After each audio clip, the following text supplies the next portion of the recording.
নাৰদে কৈছে বোলে প্ৰভু এজনৰ ঢেৰ ধন সম্পদ আছিলে, সেইকাৰণে ধনৰ অহংকাৰত পৰি সাধু সন্যাসী আপোনাক মোক অপমান কৰিলে। বোলে সেইটোৱে কথাটো। বোলে তেওঁক মই আৰু 100 গুণ ধন সম্পদ হ'বলৈ কিয় দিলোঁ?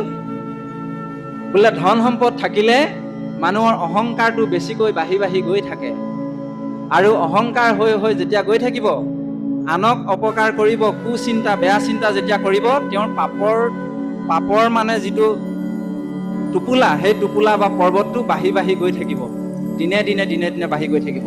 আৰু আপোনাৰভাৱে আজি তাৰিখত লক্ষ্য কৰিব দেই, আপোনাৰভাৱে আমাক আকৌ অপমান নধৰিব সেইখিনি কথা কোৱাৰ কাৰণে। বোলে এইজনে আহি কেটেঙা মেটেঙা দেহা এটা লৈ আহি ঢেৰ কথা ক'লেহি, হয়নে বাৰু? এনেকৈ বুলি নাভাবিব দেই।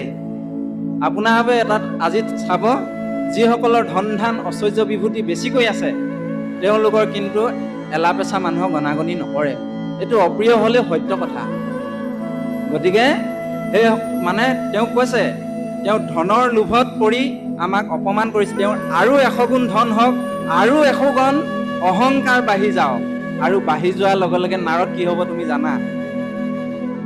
সেই বেয়া কামবিলাক কৰিব, পাপৰ পৰ্বতটো বাঢ়িব, আৰু বঢ়াৰ লগে লগে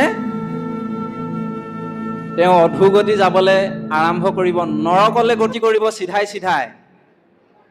হয়নে নহয় বাৰু নাৰদ? বোলে হয় প্ৰভু, মই বুজি পালোঁ কথাটো।